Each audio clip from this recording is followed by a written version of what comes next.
الحمد لله وحده والصلاة والسلام على من لا نبي بعد أما بعد أعوذ بالله من الشيطان الرجيم بسم الله الرحمن الرحيم وعلى الله فتوكلوا إن كنتم مؤمنين.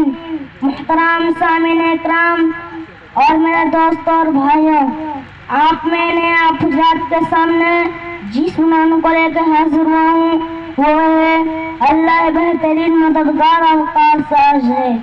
امام بخاری رحمہ اللہ نے اپنے صحیح میں ذکر کیا ہے کہ بنی اسرائیل کے ایک آدمی نے دوسرے سے 1000 دینار قرض لیے. اس نے کہا کیا تمہارا کوئی گواہ ہے؟ میرا گواہ تو بس اللہ ہے. پھر کہا تو بس اللہ کافی ہے. کیا تمہارا کوئی وکیل ہے؟ بولا نہیں، اللہ کے سوا کوئی نہیں. بولا کہ پھر تو اللہ کافی ہے. پھر اسے 1000 دینار دے دیا. آدمی چلے گا.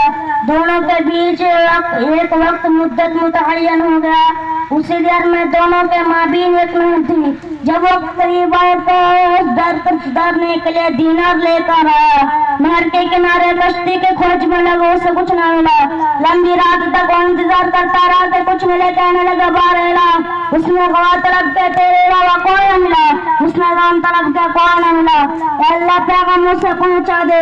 اور ایک لکڑی لے کر اسے چیرا، اس میں دینار رکھے. ایک خوتلی کو اس لکڑی سے باندھ کر نہر میں پھینک دیا.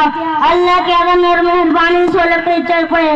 اس در بھی اپنے ساتھی کا وعدہ کا انتظار دیکھ رہا تھا اور نہر کے کنارے کھڑا تھا. اور جب کوئی نہ آیا تو دل میں بولا کہ لکڑی ہی لے جاؤں. اسے پانی میں لکڑی دکھائی دی. اسے لے کر گیا گھر اور جب توڑ کر دیکھا تو دینار اور پیغام دونوں چیز جس میں نکل آئے.